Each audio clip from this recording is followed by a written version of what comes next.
Bienvenidos a este primero de nuestros diálogos de ingeniería de la Facultad de Ingeniería de la Universidad de los Andes. Para nosotros es un placer que nos acompañen hoy. Este es un espacio en el que queremos generar conversaciones entre nuestros profesores y estudiantes en compañía de invitados especiales del sector externo que estén liderando iniciativas innovadoras o que propongan soluciones a problemas reales desde la ingeniería.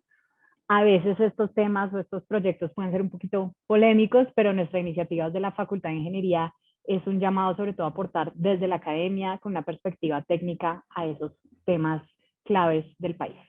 Para este primer encuentro vamos a hablar sobre frenar la exploración y producción de hidrocarburos en países productores, posibles implicaciones y consecuencias, con nuestros profesores de Ingeniería Química, Mecánica e Industrial, quienes van a compartir con un experto del sector de hidrocarburos sus perspectivas técnicas ante este escenario y sobre una transición hacia nuevas fuentes de energías como podría ser el hidrógeno verde. Doy la bienvenida, saludamos a René Forero, Account and Distribution Manager de Dow Colombia, al profesor Rodrigo Marín, profesional distinguido del Departamento de Ingeniería Mecánica, al profesor Sergio Cabrales, profesor asociado del Departamento de Ingeniería Industrial, y a nuestro moderador de esta conversación, el profesor Diego Pradilla, profesor asociado del Departamento de Ingeniería Química y de Alimentos. Sin más preámbulos, profesor Pradilla, lo escuchamos. Bienvenida a la conversación y las preguntas, por favor, a través del chat. Bueno, muy buenas tardes a todos. Bienvenidos a este diálogo entre ingenieros y estudiantes y demás. Gracias, Mónica, por tu presentación. Como bien lo dijiste, nuestra idea principal es tener una conversación sobre este tema que ha tenido diferentes, digámoslo así, notificaciones en las últimas semanas. Esto es típico de la industria, la volatilidad de los precios, los eventos, las famosas externalidades ya positivas o negativas, las decisiones que toman algunos gobiernos. Todo esto genera una serie de discusiones alrededor de, pues no solo de la producción, ya vamos a hablar un poco más sobre, pues, un poquito de los términos, ¿no? Producción, exploración, una implica la otra tal vez, y sobre todo por algunos momentos y eventos coyunturales que están ocurriendo. Yo quería arrancar diciendo que, por ejemplo, a nivel mundial hay algunos países, sobre todo los países nórdicos, en particular Noruega. Ellos, por ejemplo, ya han sufrido una transición energética tanto de nombre como de fondo. ¿A qué quiero decir con esto? La empresa de petróleos nacional de Noruega, que hasta hace poco se llamaba Statoil Company, ahora se llama Equinor. Entonces se convirtió en una empresa de energía, no una empresa de petróleos, precisamente para darle ese cambio. Aquí en Colombia, Ecopetrol también está hablando un poco de cambiar su nombre, de no ser una empresa petrolera, sino ser una empresa de energía. Y eso tiene una serie de implicaciones que, por supuesto, con los profesores Cabrales, Marín y con René, pues quisiéramos discutir. Eh, También como contexto, la semana pasada el presidente Biden de Estados Unidos pues liberó unas reservas, un número bastante importante de sus reservas de petróleo, algo que no se había tocado en muchísimos años. Esto sobre todo para contrarrestar un poco, para manejar el precio, ¿no? La volatilidad del precio y la presión que pone la OPEC en este sentido es bastante dura, entonces pues se liberan ciertas reservas para poder bajarle la elasticidad a este cuento. Y pues en nuestro caso particular en Colombia, digamos, algunos datos aproximados, tenemos que el 3.3% del PIB viene de esta industria. Nuestra economía es alrededor del 40% dependiente de hidrocarburos, más o menos que como el 80% de lo que producimos, que no es mucho, 800, 900, 1 millón de barriles día, son para consumo interno. Y bueno, y esto nos pone en una situación bastante particular. Entonces, con esos datos un poco de abrebocas, quisiera arrancar un poco la discusión alrededor de esto.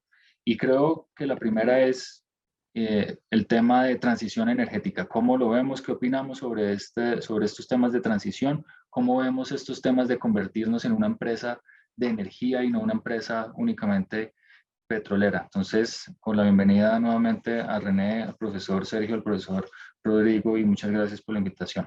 René. Bueno, Diego, y a todas las personas participantes, muchas gracias. Realmente me siento halagado por la invitación.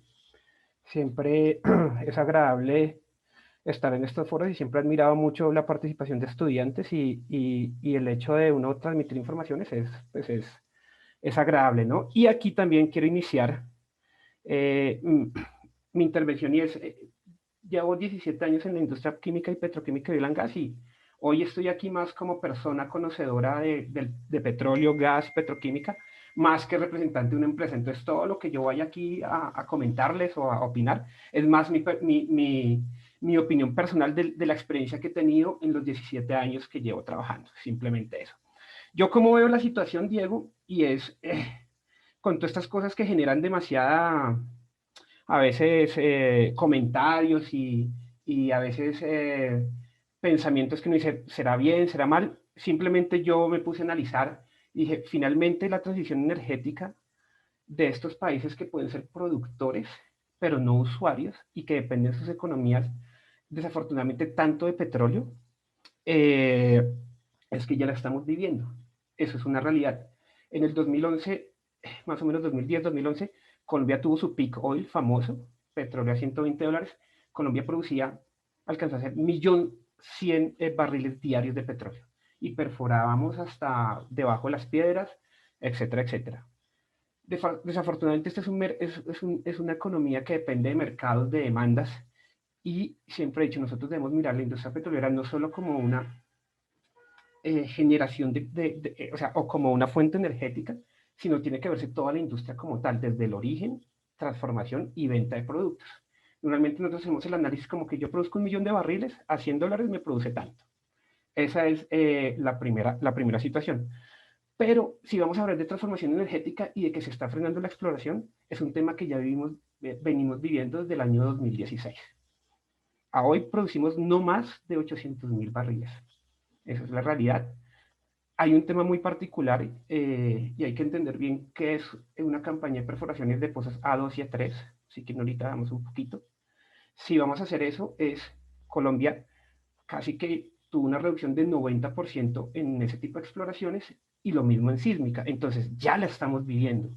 Desde la parte industrial, cuando uno va y se enfrenta con compañías petroleras, como decía Statoil, alcanzó a tener operaciones en Brasil y todo eso, uno dice, ponen a sus actores, contratistas, desarrolladores a decir, bueno, vamos a producir menos petróleo, vamos a explorar menos. Y Colombia, por ejemplo, tiene otro inconveniente, y no solo Colombia, todos los países de esta región que producen pero no procesan la capacidad de refinación de Colombia es 166.000 barriles en Reficar, 250.000 en Barranca, y una industria petroquímica súper incipiente. Aquí no producimos nada más sino solventes, benzeno tolueno sileno. La semana pasada entró la refinería de Barranca en fuerza mayor, tenemos que importar. Entonces, sí hay como un gap muy grande o problemas muy grandes en que sí estamos dependiendo mucho del petróleo, desafortunadamente, pero no somos un país con infraestructura petrolera. Entonces, sí hay que hacer un balance. Esa es la realidad. Y si va a disminuir la exploración y la producción, ya la venimos viviendo desde hace 5 o 6 años. Y lo otro, a 2019 solo nos quedaban 15 años de petróleo en reservas. Entonces, para allá vamos y tenemos que estar muy atentos entre industria, gobierno y academia de qué vamos a hacer sin eso, porque la realidad es que muy posiblemente lleguemos a los años, no sé, 50, 60, donde producíamos solo 400.000 barriles o menos. Sí, súper. Muchas gracias, René. Profesor Sergio. Bueno, yo creo que siempre uno puede hacer la respuesta fácil cuando le preguntan sobre el fracking, pues dice que no, sobre la parte de transición, sí, y esa siempre es la parte facilista, ¿no? La vaina no es tan sencilla, la cosa no es sencilla. ¿Por qué? Porque es que nosotros el 53% de las exportaciones es crudo por coveñas. Entonces ya empezamos. Listo. El otro 20%, y eso para no entrar como en el sector minero energético, es carbón. O sea, el 70% de las exportaciones son hidrocarburos, que para darles el dato exacto, son 780.000 barriles lo que producimos, más o menos nosotros consumimos 350.000, un poquito más, ahí, barriles, o sea que exportamos el 60%. En términos de carbón, nosotros producimos 60 millones, es lo que se estima, 65 millones de toneladas al año, el 90% se exporta, ¿sí? Entonces, digamos esa. Y eso representa el 70% de las exportaciones, el 33% de las inversiones directas. Pues, esto puede oscilar si sumamos todo, entonces puede oscilar dependiendo de los precios internacionales entre 2.5 a 5%. La industria petrolera, o sea, de hidrocarburos, casi 3% más la minera. Entonces estamos hablando del 8%. No somos una economía petrolera, pero sí somos una economía petrodependiente, y no estoy hablando del político. Si quieren datos del empleo, 100.000 personas, hidrocarburos, 130.000 minería. Si quieren, además, ¿cuánto esto representa para el gobierno? Esto representa más o menos 30-35% de los ingresos de cuenta corriente es el sector minero energético. ¿Sí? Entonces, digamos, listo, hagamos la transición. ¿Cómo llenamos eso? Cuando uno siempre tiene a veces unas ideas erróneas de que uno dice, no, pues es que eso se lo roban, y uno confunde como la corrupción que vivimos día a día con el sector, ¿sí? Y entonces, digamos, el sector da sus regalías, da una cantidad de impuestos que paga, digamos, ustedes solamente para que sepan un dato, y siempre, como digo yo, es fácil oponerse a todo esto. Ustedes saben, si o sea, las cuentas fáciles, le voy a hacer ahí como cuenta de servilleta, digo yo, $80, está en 82. Imagínense que vale $30 extraerlo todo, ¿sí? Entonces nos quedan $50 de utilidades. ¿Saben cuánto de esos $50 se queda Colombia en el petróleo? 65%. Eso se llama el government take. Entonces estamos hablando de que es muy importante. Sobre todo es una fuente esencial para los planes sociales, toda la educación, salud que paga el gobierno. Entonces, listo.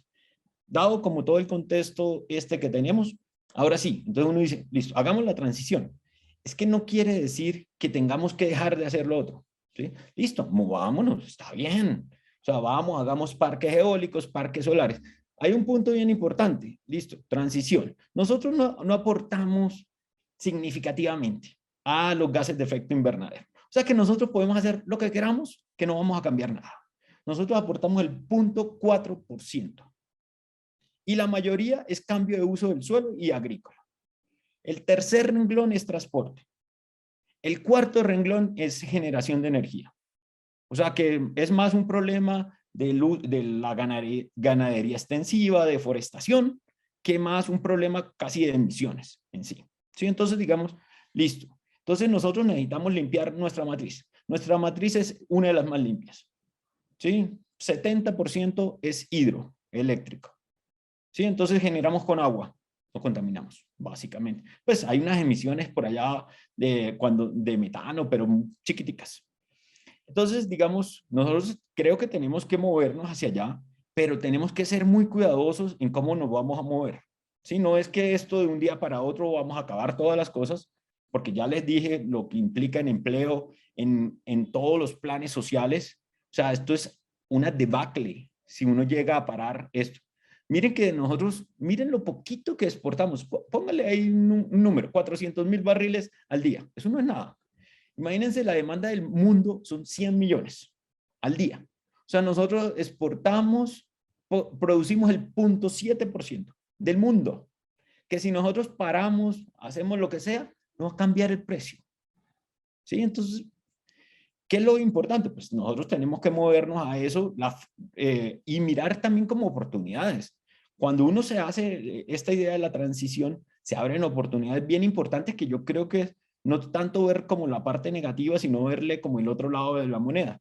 Y ahora podemos hablar más. Entonces, por ejemplo, empieza a demandarse más mineras, pues más cobre, zinc, que puede ser oportunidades para Colombia.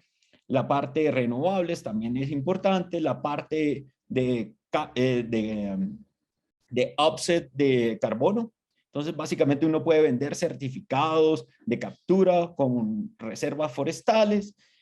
Todo eso se empieza a abrir oportunidades, hidrógeno verde, todas las cosas que ustedes quieran. Y yo creo que tenemos que irnos a mover, pero toca tener cuidado, ¿sí? Porque la gran pregunta, y ahora se las dejo ahí como para la discusión, es ¿qué hacemos? ¿Dejamos el carbón enterrado? ¿Dejamos el petróleo? El poquito de petróleo que tenemos, porque tenemos 6.3 años de reservas.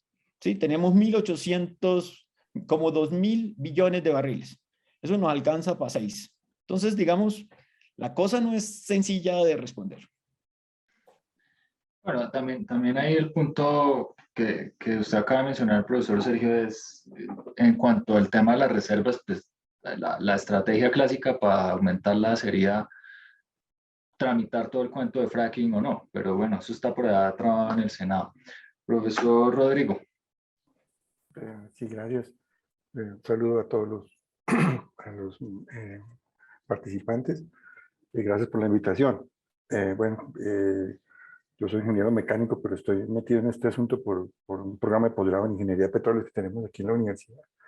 Entonces, pues por eso pues tengo como estoy pues involucrado en el asunto. Y pues la posición mía, sí, este asunto pues, obviamente el asunto de si en Colombia se debe tener, creo que el título de la charla es de tener la exploración y la producción.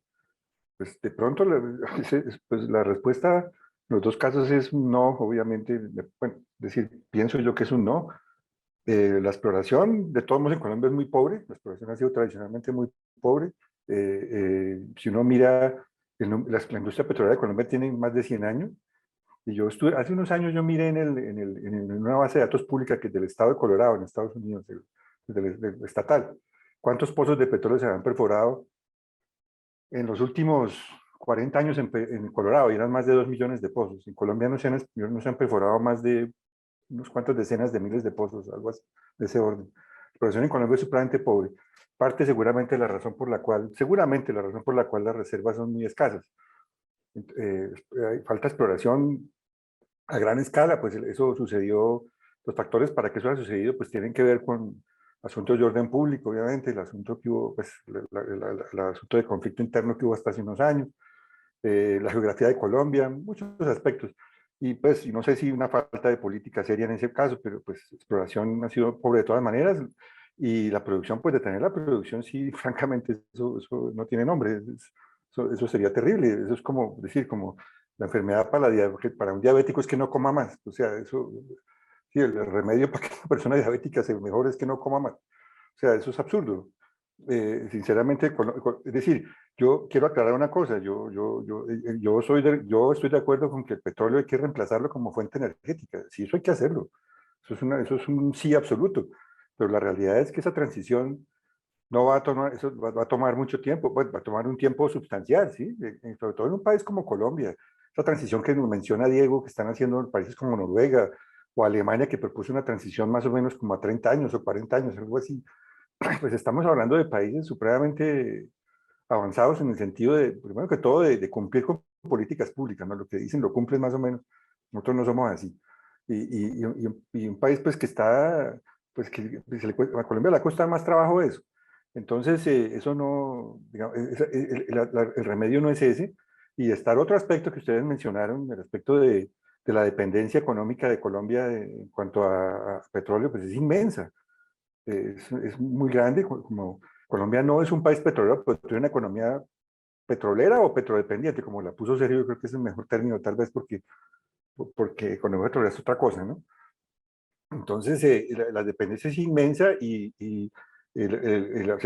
si Colombia perdiera la autosuficiencia de petróleo, el impacto sobre las finanzas públicas sería gigantesco. O sea, entre los años, por aquí tengo un informe de Fedesarrollo, esperen un segundo, lo busco acá, aquí está. 78-81, Rodrigo, que perdimos Bueno, la autos. aquí me tengo una cifra yo 76-85, pues no importa, los números varían un Hasta poquitico Caño seguramente. Limón, Coveñas. Eso, hasta cuando sucedió Caño Limón, que fue el que puso la cosa al otro lado. Habla de que más o menos a Colombia le costó eso del orden de dólares de la época, 6.500 millones de dólares. Es una cantidad de plata enorme que impactó o que impactaría si volviera a suceder los programas sociales claramente los impactaría. O sea, la mejora que se notó en los índices socioeconómicos de Colombia, que fue una mejora notoria en los últimos, podemos decir que los últimos, ¿qué? Tal vez 20 años, 25 años, que es clara que Colombia mejoró sus índices socioeconómicos por lo menos hasta hace unos años. Ahora pues, las cosas han dificultado mucho. Eso tiene un factor grandísimo de los recursos del petróleo, eso que facilitó eso, con toda la corrupción que puede haber y todo, pero eso yo creo que es muy difícil negar que la disponibilidad de recursos del petróleo fue un factor. Entonces, transición energética sí, pero de una forma ordenada e inteligente, es decir, el petróleo hay que reemplazarlo gradualmente, hay que hacer un plan serio para eso, y yo quiero hacer un énfasis final para terminar esta intervención, en que tenemos una economía petrolera que es muy chiquita. La economía petrolera de Colombia es supremamente pequeña, es a nivel, digamos, comparándola con economías petroleras de otras partes, ¿no? Inclusive la de Brasil, por ejemplo. Y la razón por la cual es muy de fondo, que para mí, hay gente que me conoce a mí que sabe que esto para mí es un tema muy permanente, muy constante, es el asunto del esquema extractivista de nosotros explotar los recursos naturales. Eso es un problema muy grande. O sea, el petróleo se ha explotado de esa manera y por eso nosotros tenemos una economía petrolera muy pequeña que produce unos ingresos supremamente pequeños comparativamente, comparado con lo que podría ser si fuera una industria petrolera basada en valor agregado, o sea, basada en conocimiento, en valor agregado, o si no, miren el ejemplo comparen cuánto vale en la bolsa de Nueva York total la compañía petrolera de Francia, y comparen cuánto vale en la bolsa de Nueva York, cuánto vale Ecopetrol. Total vale más, y en Francia no hay básicamente ni un barril de petróleo. Entonces, ese es un asunto, eso claramente es un factor muy importante, y entonces lo que nos quede de pronto de economía petrolera, debemos tratar de transformarla en esa dirección, y lo que vayamos a hacer en transición energética, no volver a caer en el mismo error. Entonces desarrollemos la geotermia, desarrollemos la energía eólica, la energía solar, todos los recursos de una forma que no sea otra vez extractivista. Eso causa toda clase de problemas y de vicios y de dificultades socioeconómicas muy claras, de las cuales ya hemos tenido suficiente. Eso hay que hacerlo diferente. Esa es tal vez mi postura ante el asunto. Muchas gracias por la atención. Gracias, Rodrigo. Pues varios puntos, ¿no? Ahí, por ejemplo, entonces, las implicaciones, quizá René quería preguntarte, las implicaciones de progresivamente desmantelar, o desmantelar no, porque eso es una palabra como muy fuerte, pero más bien cesar las operaciones, por lo menos de exploración y eventualmente las de producción, porque no se podría una sin la otra. ¿Cómo, digamos, qué otros sectores, desde lo que tú conoces, qué otros sectores se ven afectados? Porque tenemos el tema de empleo que mencionó el profesor Sergio, tenemos digamos, todo lo que está conectado al engranaje. Qué más vemos ahí?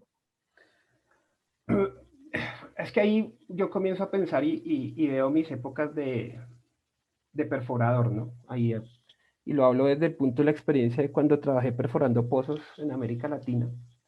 Entonces, muchos se llegaron a hacer, o sea, lo que decían los otros profesores es cierto, uno puede producir sin explorar. Lo mismo que decía, la sísmica en Colombia es mínima. Obviamente, y es una verdad y a puño, y uno puede decir, se va a ver afectado, digamos, mucha cadena productiva.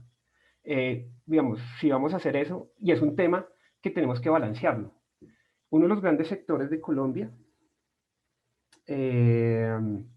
digamos, que genera mucho empleo es el transporte de carga. Y yo digo, uno de los mayores dependientes del petróleo o de la exploración extractiva, por lo que yo digo es, Colombia mueve el petróleo en gran parte en temas de carro tanques, que no debería ser así, pero pasa. Aquí los transportadores pueden llegar a bloquear pozos porque si no quieren ir a cargar, no pueden ir a cargar, o pueden generar subida de fletes en el sector petroquímico donde no estoy, porque no conseguimos un carro para mover solventes, por ejemplo, porque subió el precio del petróleo y se va. Entonces sí, hay un tema de una afectación en todos los sectores, en comunidades. Voy a hacer un ejemplo. La industria pinturera colombiana. Hay, no sé, 1.500 fabricantes de pintura. ¿Cuál es normalmente la base de solvente? Pues un sileno, para hablar de petroquímica. Entonces, si uno quitara eso, ya tendríamos que comenzar a hacer importaciones. Muchas veces se hizo de Venezuela. Entonces, afectaríamos porque es que el petróleo no solo es extractivo, y ahí sí tomo las palabras de los profesores. Desafortunadamente es hecho extractivo, pero estamos dejando de ver petroquímica, agroquímica, etcétera, etcétera. Entonces, si uno comenzara a ver cuáles puntos voy a afectar todas las cadenas productivas, y así Colombia no tenga, digamos, demasiada dependencia. O sea, yo vendo, pero finalmente la industria se va a afectar. Si nosotros vemos aquí, por ejemplo, y yo pensaba, hasta las calderas de las casas en Colombia son hechas a diésel. Afortunadamente sí, Colombia produce el diésel. A precios caros, porque se liga, pero sería más caro si lo tendrían que importar, o que si no lo tuvimos que sacar. Pero obviamente estamos en una era industrial del petróleo. Y esto lo que dice, va a tomar muchísimo tiempo. Entonces, lo que yo siempre dije, me hace lo primero, va a llegar el punto, no sé, yo creo que no lo veré yo en mi vida, pero seguramente para allá va a ir. Y sí, Colombia somos pequeños, somos muy pequeños. Creo que uno podría tomar ejemplos de lo que hacía Brasil cuando no tenía petróleo, que todo lo hizo a punta de etanol. Cuando tuvieron petróleo, por eso son tan fuertes en petroquímica. Y hay muchísimas empresas petroquímicas allá que arrancaron muchas cosas a partir de caña, de etanol, etcétera, etcétera. Cuando yo tuvieron petróleo, pues se les mejoró la vida.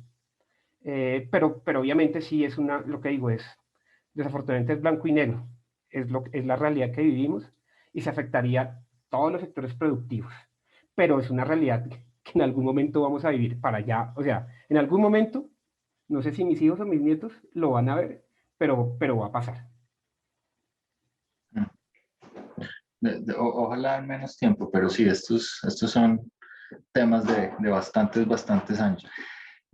Lo que sí hemos hecho, o los planes que sí están en curso para esa transición, ¿cómo los vemos? Quizá pregunta para Sergio y para Rodrigo. Lo que sí estamos haciendo en temas de transición, ¿qué opinión nos merece? ¿Estamos bien? ¿Está muy incipiente?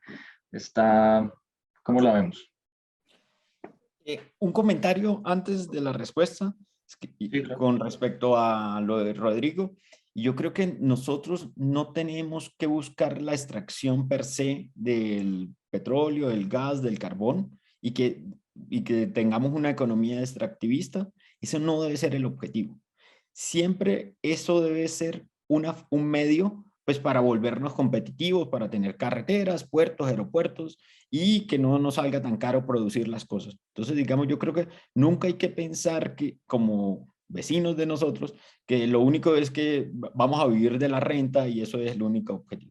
Sobre la pregunta tuya, Diego, es, bueno, listo, ¿qué estamos haciendo nosotros? Hay unos grandes compromisos bastante fuertes, y entonces, digamos, el compromiso del gobierno de Duque es reducir un 51% las emisiones para el 2030 de las proyectadas, o sea, tener como 170 millones de toneladas de CO2 equivalentes, que eso es uno de los retos bastante difíciles de cumplir, pero pues eso es, digamos, nosotros estamos haciendo la tarea, creo que, como les decía la primera intervención, la parte del cambio del uso del suelo, digamos, ustedes se imaginan, por ejemplo, yo le puedo preguntar, ¿cuál es el departamento que más contamina en neto, digamos, y es el Caquetá? Y uno dice, pero ¿por qué el Caquetá? Y es por el cambio del uso del suelo, por la ganadería extensiva. Pero digamos, el que más contamina, pero también más captura es Antioquia, ¿sí? Y entonces, digamos, al final también no hay que pensar solamente como en el pecado, que digo yo que son las emisiones de efecto invernadero, sino que uno tiene otro lado, es que uno puede como pues rezar, digo yo, pecar y rezar, y entonces al final termina empatando. Ese término, digamos, técnico se llama net zero, y entonces yo creo que, digamos, nosotros podemos tener como movernos hacia allá. Yo creo, ¿ustedes saben cuántas millones de hectáreas tienen un potencial alto para toda la parte de utilizarla como una reserva forestal? 7 millones. ¿Ustedes saben cuántos miles y miles, cientos de miles de empleos se pueden generar por eso? Entonces yo creo que siempre hay que ver como las oportunidades, porque a mí uno siempre, digamos, yo al principio pensaba, no, transición, entonces yo veía como los aerogeneradores en La Guajira, y yo dije, qué belleza, los paneles, pero yo devuelvo como una pregunta y como al resto. ¿Y qué nos queda? Digamos, ¿saben cuántas baterías, cuántos aerogeneradores, cuántos paneles se hacen en Colombia? 0. ¿Cuánto pagan eso en impuestos? Porque hay que darles incentivos. Les puedo decir hasta la ley 1715. Entonces, la mayoría, la mitad de lo que se gastan en un parque eólico o solar, lo deducen de impuestos. O sea, que no va a entrar a la nación. Y eso se llama la 1715, que es un incentivo pues para que lo hagan. Entonces, o sea, listo, hacemos eso, pero miren que el hueco se empieza a armar. Entonces, la vaina no es, como les decía desde el principio, esto no es sencillo, yo trabajo en esto, estamos haciendo el primer estudio en Latinoamérica de cómo nos va a pegar, o sea, se llama el riesgo de transición energética, digamos, porque como se va a disminuir el consumo del carbón, necesitamos disminuir el consumo de petróleo, necesitamos después, un poquito después, el del gas. Entonces, todo eso nos va a terminar pegando, como les decía al principio, pues porque somos una economía petrodependiente.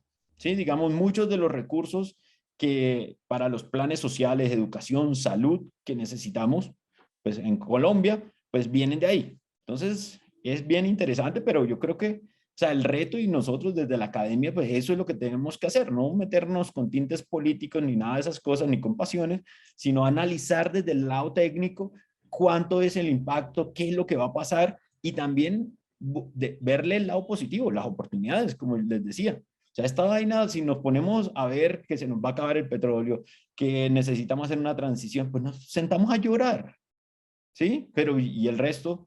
¿Y quién atiende la salud? ¿Quién paga la salud de los niños, la educación de los niños, el PAE, todo? Entonces, el reto es grande y desde la academia tenemos una responsabilidad de no hacer oídos sordos, sino empezar a hacer estudios y meternos en esto de verdad, de frente.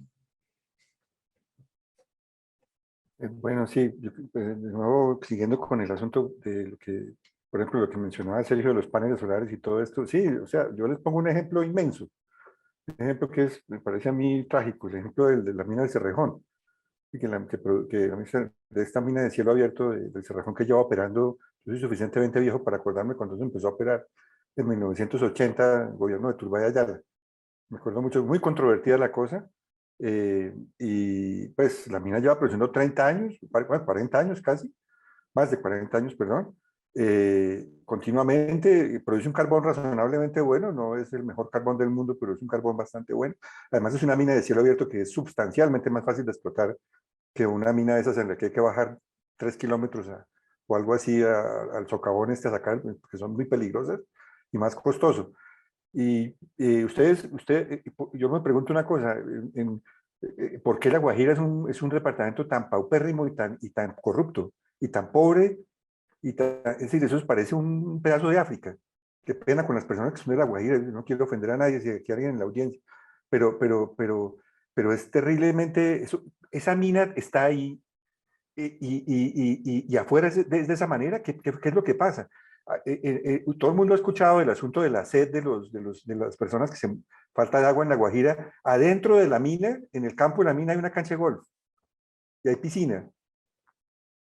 Entonces, y alrededor de la mina no hay, por ejemplo, cosas que deberían pasar. Alrededor de la mina no hay, no hay ningún tipo de industria de servicios que le preste algo más allá de cocinar, vigilantes, cocineros y choferes, conductores, digamos, que no estoy denigrando esas profesiones, pero son profesiones de muy bajo valor. Eso no le revela, no le retribuye a La Guajira mucho. ¿Por qué no alrededor de una mina como esta debería haber un complejo enorme de empresas, de productos y servicios a la mina, como sucede en Australia o en otras partes del mundo, en Estados Unidos, en muchas partes del mundo, ¿de acuerdo? Eso no sucede. ¿Por qué en La Guajira no hay una universidad? ¿Cómo es que existe esa mina y no hay en la universidad, no hay una universidad que enseñe ingeniería del carbón en esa región? Eso es muy extraño. O sea, eso es algo, entonces indica un mal manejo terrible. Entonces, yo insisto, el asunto, lo otro es el manejo financiero de esto. Quiero mencionar, las veces que ha habido bonanza en Colombia, la bonanza enorme del 2000 hasta el 2014, cuando se cayó eso, Yo en la memoria de Guillermo Perry, que se murió ya desafortunadamente, yo recuerdo mucho que él insistía en el asunto de que se había cometido un error enorme en no ahorrar un pedazo de eso. Yo no sé, Sergio sabe mucho más de eso que yo. Yo en ese tema muestro siempre esta cosa aquí, ¿dónde está eso? Aquí, que es el ejemplo, para mí el estándar del ejemplo de buen manejo de esto. A ver si ustedes lo ven acá. Creo que yo puedo hacer esta gracia acá. Aquí esta cosa, este asunto, vea, aquí donde es que está acá. El Fondo Noruego de Petróleo. El Fondo Soberano de Noruega, que es Fondo dueño del Soberano. 1% de todas las acciones del mundo. Este es el valor Sí. instantáneo, este es el valor instantáneo del fondo. Si quieren calcular el valor en dólares, dividan por 1000. Sí, son un trillón $1 trillón de dólares. O sea, que son 1 billón de pesos.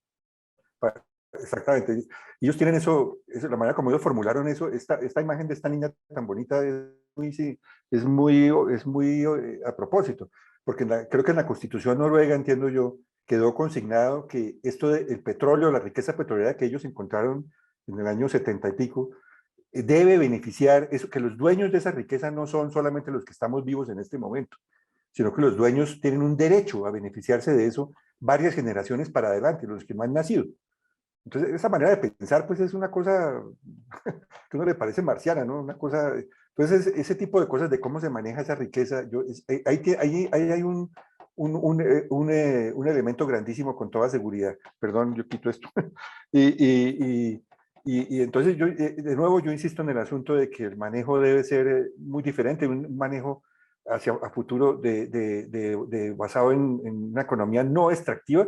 El extractivismo causa, por ejemplo, también, perdón, me largo un poquitico el asunto de que la economía de Colombia es extractivista y que la mencionó Sergio, rentista. Y eso es un problema, porque cuando los estados se gobiernan, perdón, se financian fuertemente a base de renta y no a base de impuestos, entonces los estados no tienen una obligación grande de rendirle cuentas a sus ciudadanos. Eso disminuye la rendición de cuentas de los estados hacia los ciudadanos. Entonces, la economía y el extractivismo está acompañado siempre de rentismo y está acompañado de males como la enfermedad holandesa, que como país la enfermedad holandesa no ha afectado a Colombia todavía de una forma grande, no la afectó. Pero a nivel de los departamentos petroleros sí se ven índices fuertes de enfermedad holandesa. En los departamentos, en Arauca, en Caquetá, en los llanos, pues en la zona de los llanos, se ven indicios fuertes de enfermedad holandesa a nivel de los departamentos. Entonces, yo insisto, hay que abandonar la manera de explotar esas riquezas y explotarlas de una manera que es más digna, que no solamente produce riqueza, sino que produce civilización. Eso es un aspecto muy importante. Yo quiero que Colombia sea un país rico, pero también que sea un país civilizado. Gracias. Sí, ahí el caso de Noruega siempre es como el ejemplo a ver y el ejemplo a mostrar ahí, entre otras cosas, muy poquito, o sea, un porcentaje muy chiquito del valor de ese fondo soberano, digamos, sale, es decir, todo queda en inversión, todo queda en educación, todo queda en investigación. Lo que quiero decir es que muy poco de eso va a la autofinanciación y con eso lo que significa es que, por ejemplo, la gasolina en Noruega es carísima, ¿sí? Entre otras, porque no está subsidiada, no la ponen con ningún tipo de recurso del Estado, precisamente porque toda esa plata tiene que salir, ponerse a rentar, que vuelva para educación y demás. Entonces, ese es quizá el ejemplo del buen manejo. Y además que Noruega como país es relativamente nuevo, ¿no? Ellos se convirtieron en país alfabetizado y demás después de la ocupación nazi. Entonces, es bien interesante que algo tan relativamente nuevo funcione bien. Aquí en nuestra audiencia que hay pues bastantes estudiantes por los nombres que estoy aquí medio leyendo por encima, yo creo que a ellos les interesa con esto último que dice Rodrigo, ver o quizá conocer nuestra opinión sobre, y entonces, ¿qué tipo de contenido, qué tipo de educación deberíamos darles? Conocer la industria, conocer las alternativas o cómo alcanzamos ese, bueno, lo que yo entiendo, ese grado de civilización que nos menciona Rodrigo. No sé si René tengas una opinión al respecto. Pero me pone la pregunta difícil. Claro, porque yo siempre tú estás en la industria. entonces, ¿la industria qué necesita por parte de nosotros? Es que la industria que necesita, y esa discusión la tuvimos con Diego cuando estábamos haciendo las cosas en el convenio, ¿no?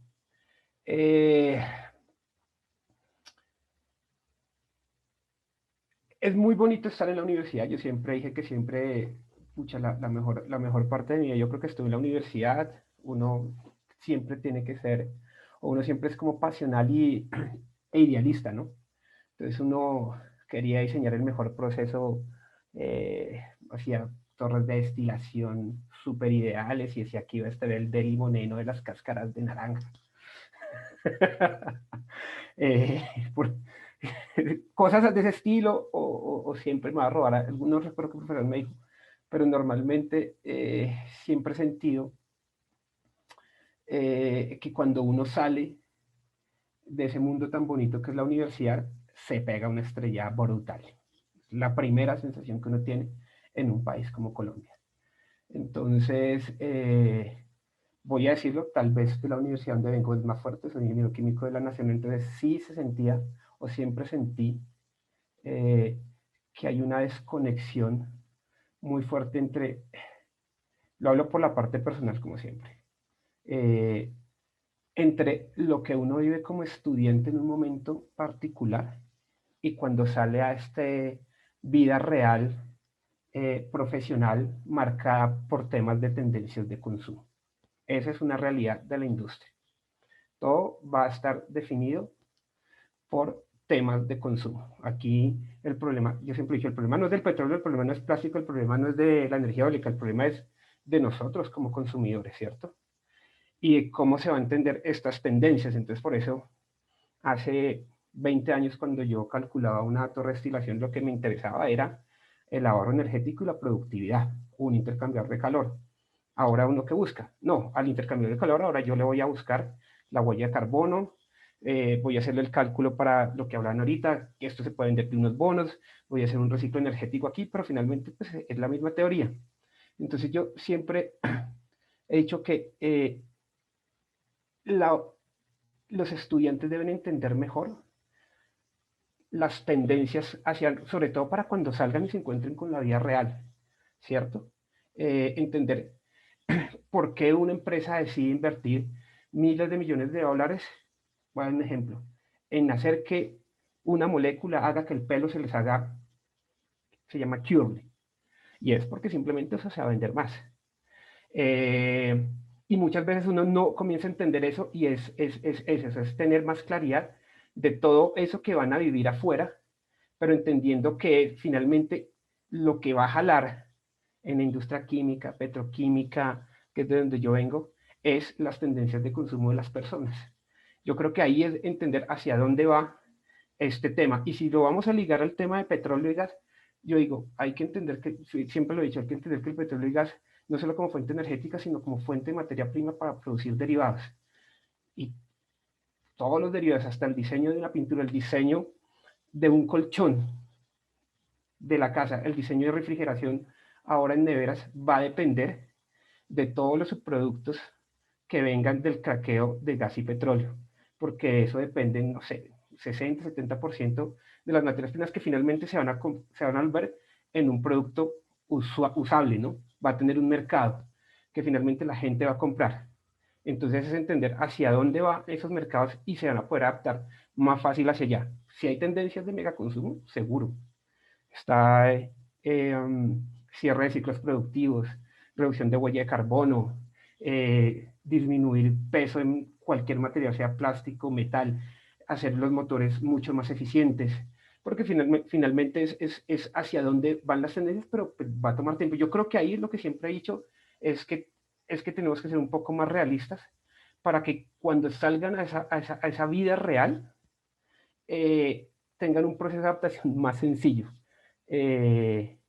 Y no tan drástico como muchas veces lo ha dicho. Digo que siempre lo dije. Yo creo que la fase más dura de un estudiante va a ser el día que se gradúe y salir a un mercado donde dice, pucha, la universidad era más bonita. Esto es una selva. Ese es, digamos, como mi punto de vista. Sí, ahí el punto importante creo y estoy de acuerdo contigo, René, es migrar un poco de los commodities a los specialties, ¿no? Es un tema de poder sacar Es que no es tanto el commodity, sino la materia prima, porque puedo tener un commodity y es como para hablar de petroquímica, un commodity puede ser, bueno, un solvente, pero es dejar de pensar en el petróleo como extractivo, o sea, venderlo, sino hay que darle un mayor uso en estos países. Usted puede tomar el ejemplo de Argentina. Argentina tiene plantas de producción petroquímica y tampoco se da mucho petróleo. México. Y no estoy hablando de Total, ni allá en Po, donde tiene su centro de investigación y desarrollo. Lo conocí, con gente de Total mucho tiempo. México, temas ahí que tiene. Brasil es un ejemplo a seguir. Tiene un ejemplo que doy, y un poquito de geopolítica que me gusta. ¿Cuál fue el primer bloqueo que le hizo Inglaterra en la guerra de las Malvinas Argentina? Catalizadores. ¿Qué hizo? Fue y se los buscó a Brasil. Brasil tuvo que cerrar catalizadores porque no tenía de dónde más. Pues al final los bloquearon y dijeron, pues si no le sigan vendiendo catalizadores. Entonces son temas de esas cosas. Aquí nosotros en catálisis poco. Entonces es entender que tenemos una materia prima, pero que tenemos que darle muchísimo valor agregado. Y ahí sí tomo las palabras de, creo que fue el profesor Rodrigo que lo dijo. Hay que migrarlo a eso, y tal vez se pueda, tal vez no. Es como lo que yo veo. De acuerdo.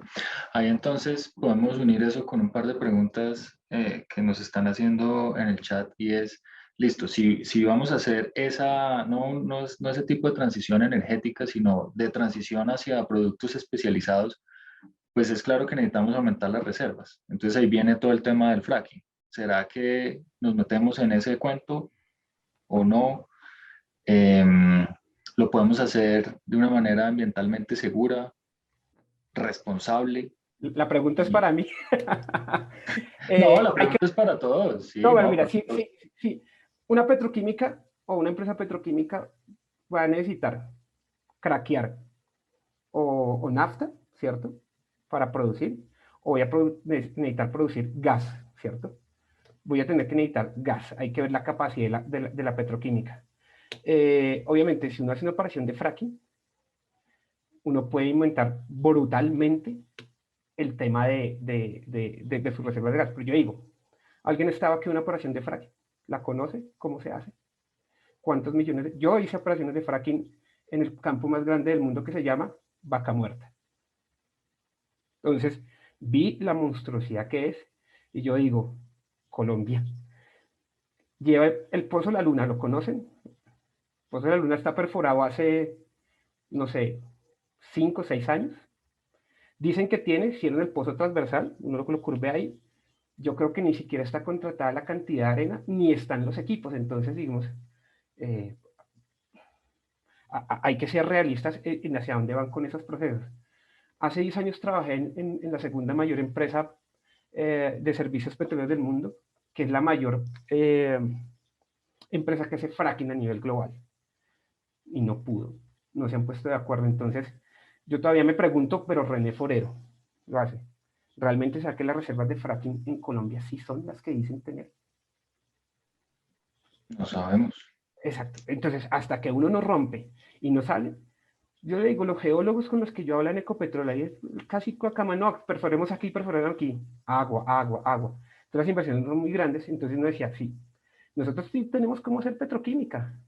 Y hubo petroquímica aquí. Aquí el profesor Rodrigo tal vez se puede recordar, aquí hacíamos creo que cloruro de vinilo, aquí en Tocancipá. Se acabó y entonces comenzamos a traer PVC de Venezuela. Yo no sé si Propilco, por ejemplo, Propilco, ya mostré la empresa que fabrica polipropileno para Ecopetrol, que es el grupo Ecopetrol, ellos Borealis, importan el no. propileno, es cierto. ¿Por qué Ecopetrol no tiene un, un craqueador de gas o de nafta para producir el propileno? Y produce, sí, Colombia tiene esas, o sea, eso de petroquímica colombiana, pues es un polimerizador de propileno, pero no lo generamos. Al nivel de industria que tenemos, sí. Es como un poquito retándonos a la industria de qué tenemos. Y que no es tan fácil. Yo digo, hacer una operación de fracking no es tan sencillo. No es tan sencillo. Eh, es una cosa monstruosa. Hacer solo una operación de fracking se necesitan, no sé, 2 millones de libras de arena específica. Es un tema que yo, hace 10 años dijeron que iban a tener la primera operación. Eso fue en el año 2009, 2010. No terminé en Neuquén haciendo o aprendiendo esas operaciones. Iván y yo realmente no veo un tema. Hay formas también de evaluar las exploraciones y incrementar. Sí, hay un tema, hay una verdad, puño. La única forma para yo incrementar reservas es perforar más, pero lo dijeron los profesores. Colombia hace 5 años no hace unas operaciones de exploración grandes. Entonces, yo creo que hay que hacer un crecimiento, digamos, como coordinado. Si yo voy a sacar más y exponer más, sí necesito poner una petroquímica. Yo no sé si el gobierno colombiano tenga o ha tenido planes de tener o de construir una planta petroquímica. Yo no lo veo con ganas. Entonces, son muchas cosas que nos pone a batir y nos podemos ir por las nebulosas, pero tal vez es lo que siento desde ese sentido. Y finalmente, por eso es que estamos inundados de productos importados. Sí, Importamos materias primas. Acá importamos óxido de propileno, óxido de etileno. Sí. Terminamos importando hasta productos que producimos, que es sileno. Entonces, digamos, es un tema particular y finalmente son políticas de gobierno, ¿no? Sí. Es un tema ahí que como digo, lo pienso desde mi punto de vista profesional que he vivido, ¿no? Claro. Entonces, la parte técnica ahí está complicada. Sergio, ¿cómo vemos los números de fracking en Colombia? ¿O qué opinas al respecto? Pues, digamos, yo creo que es importante como salirnos de esa esfera de extractivismo. Digamos, como les decía, estos son oportunidades y sobre todo porque es que en 10 años ya no vamos a hacer, o sea, seguro la respuesta es no. ¿Sí? Sí, ahora tenemos, pues ahí, ustedes han visto pues como todos los enfrentamientos, toda la cosa política que es bien compleja. Digamos, la primera premisa es que no sabemos. No sabemos si es viable. No sabe, o sea, viable económicamente. No sabemos cuánto vale un barril. ¿Sí? O sea, no tenemos información. Tenemos algunos datos, digamos, de reservas, el potencial de la parte líquida, la parte de gas. Entonces, si uno habla, digamos, le voy a decir el análisis de Ecopetrol, pues que es lo único oficial que hay, y entonces son mínimo 3 veces las reservas actuales. Entonces pasamos de 6 años a tener 24 años de reservas, digamos, eso es, si hacemos la explotación de no convencionales, en la parte de gas podemos tener 5 veces más de las reservas actuales, y entonces digamos eso. Pero lo que quiero llamar la atención es que, primero, es que no sabemos, digamos, como los impactos ambientales que se puedan tener en esa formación de la luna. Hay que aclarar, digamos, sobre todo, pues, dado como tanta información que llega por las redes sociales, sobre todo, que esto no es un páramo, no, esto es Magdalena Medio, esto comienza en La Dorada, termina en Aguachica. Eso es todo el Cesar, pasa por Barranca, pasa San Alberto, San Martín y llega a Aguachica. Eso es, o sea, eso es la luna. Ahí es donde está. No hay ninguna ciudad que le vayan a quitar. Digamos, la ciudad más cercana es Bucaramanga. De resto no, y pues la otra es Barranca. Pero digamos, no es como que haya una competencia por los recursos hídricos. Pero de todos modos, lo que se está haciendo son unas pruebas piloto para tener información de verdad. ¿Sí? Porque si no se tiene información, pues no se puede tomar una decisión seria y responsable. O sea, no es como que uno diga, vámonos a hacer fracking, ¿sí? O no lo hagamos, que también sería como los dos extremos, ¿no? Entonces, yo creo que estamos como en la mitad en esa zona gris, donde necesitamos tener más información. Pero yo creo que, y llamo la atención, pues sobre todo desde la academia, es que eso no tiene que ser el objetivo. Eso de golpe es un medio, pues para tener platica, para pagar la salud, para sacar a la gente de la pobreza, para tener mejor nivel social, tener una clase media más grande, eso es. Pero tenemos que pensar es más allá. O sea, ¿y ahora qué viene? Y yo creo que desde la universidad tenemos que empezar a decir, bueno, ahora sí, pues no es solamente como un extractivismo, y si sale lo del fracking, pues maravilloso porque tenemos plata, pues ojalá sea todo súper controlado y no tengan ningún problema ambiental. Si sale, pues si no sale, pues está bien, pues más reto porque hay menos dinero para el gobierno. Entonces, lo que tenemos que empezar es, bueno, oportunidades. Esto tiene que empezarse a generar cosas y tenemos que empezar a desde la universidad generar eso, la nueva economía, pero no quedarnos esperando pues que esto nos vaya a mantener y que el gobierno es... No, no, no, no. Tenemos que desde ya, y nuestra responsabilidad es inventarnos qué vamos a hacer pues ya para evitar eso. Digamos, la industria aquí es una cosa lamentable, ponerse a llorar. Aquí, ¿saben ustedes, solamente para que tengan el contexto completo, saben del PIB, del Producto Interno Bruto colombiano, qué es lo más importante? Servicios. 56% de la economía colombiana es servicios. ¿Sí? Entonces, no estamos, o sea, la industria es una cosa, la exportación, o sea, y además lo poquito que se produce aquí no es, o sea, no es competitivo a nivel mundial. Entonces, esta vaina, o sea, ese es el reto de nosotros. Entonces, tenemos que empezar a inventarnos cosas nuevas, a inventarnos nuevos negocios, a ver cómo, el día que haga falta el petróleo, el día que haga falta el gas, pues, ¿qué hacemos?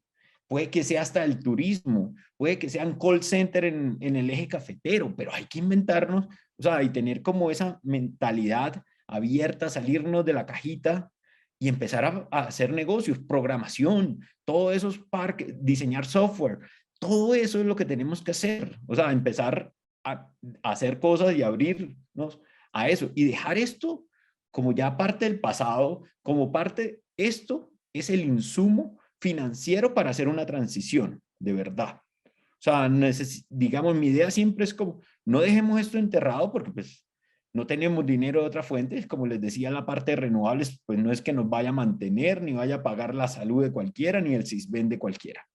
Entonces, lo que necesitamos es inventarnos mientras se puede, mientras no sea tan grave la situación colombiana. René, ¿estás levantando la mano o...? Ah, ok, No, me perdón. está Perdón. estirando. No, pero solo, ya que viene, le iba a hacer un comentario solo para el profe Sergio. Sí, súper claro y súper de acuerdo con eso desde la industria. Sobre todo me estoy poniendo cuando yo estaba en la industria petrolera, después paso a la industria petroquímica y es, listo, yo hago fracking y saco, entonces, no sé, 150.000 millones de pies cúbicos. ¿Y qué hago con eso? Los almaceno, los guardo. Si el precio en Argentina baja o como hacen los Estados Unidos, salen y hacen una campaña que es normal que lo hagan ellos. Comienza a subir el petróleo y no se les haga raro que en 6 meses ellos comiencen a fracturar, como saben, y el precio otra vez cae. Entonces uno dice, pucha, cuando si Colombia hace eso, primero tiene que ser un tema muy, muy estructurado. ¿Yo qué hago con miles de billones de pies cúbicos si nadie me los va a comprar o si no los voy a utilizar? Porque el gas finalmente de fracking tiene un uso específico y es industria petroquímica.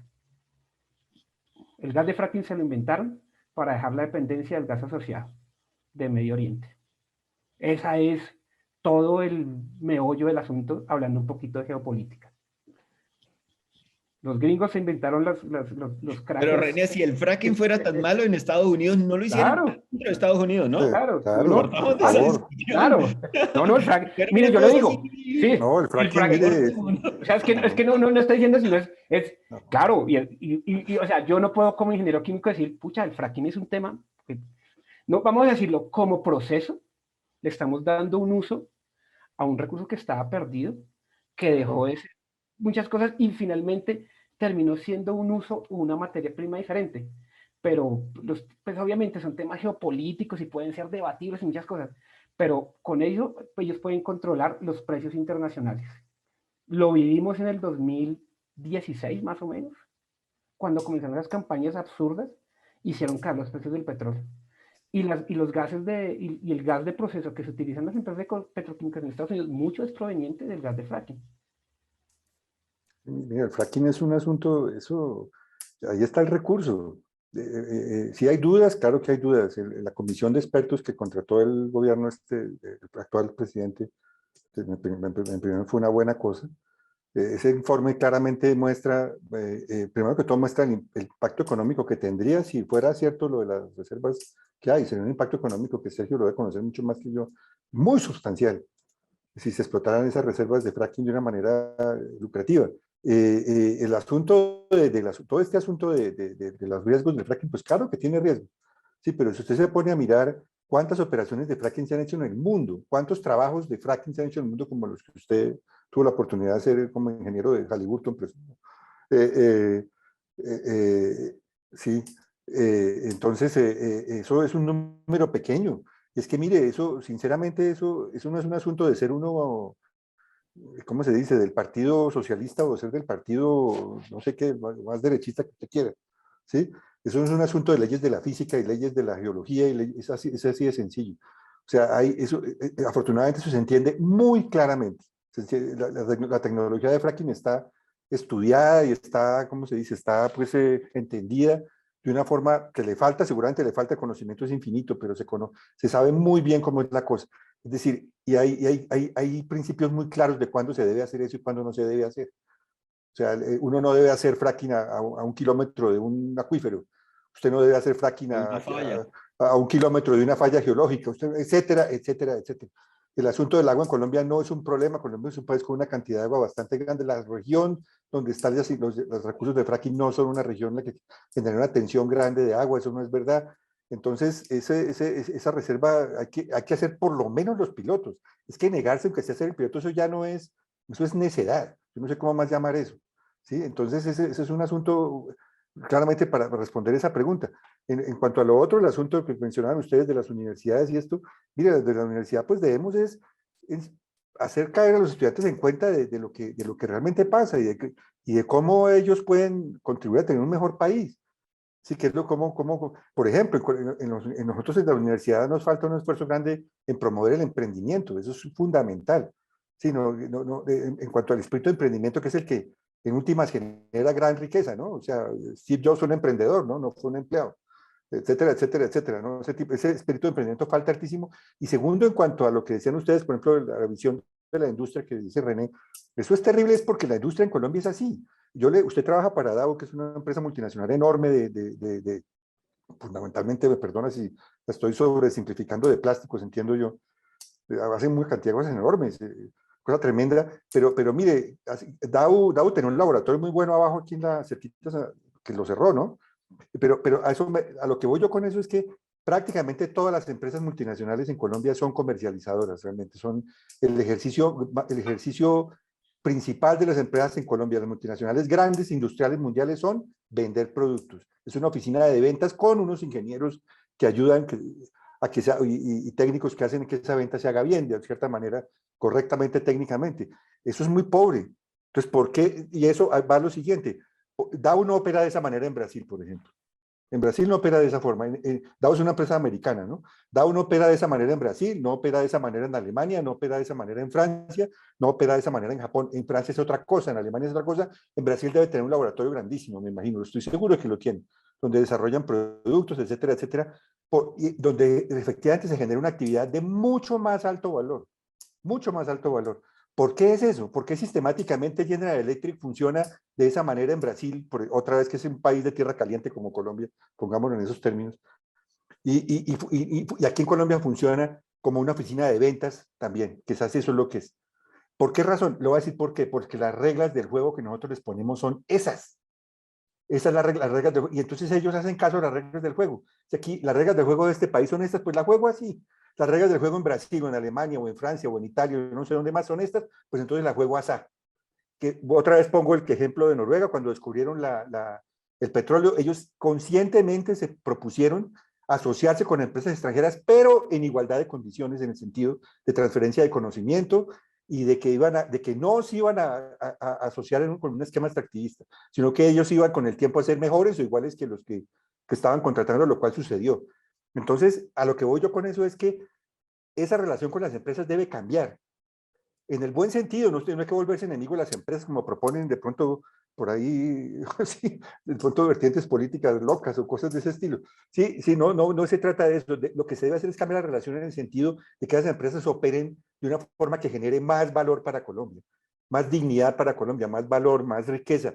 Y las reglas de juego las ponemos nosotros. Y ellos juegan como más o menos como uno se los pinte, porque buscan la manera de hacer el lucro. La manera como generalmente se hace eso es más con zanahoria que con garrote. En el sentido, yo conozco el caso otra vez de Noruega. Sí, la ley noruega del petróleo con los años. Si usted se asocia con universidades para hacer proyectos de investigación, con no sé qué cosa, entonces la próxima vez que haya una ronda, le doy un beneficio para que usted saque los mejores bloques.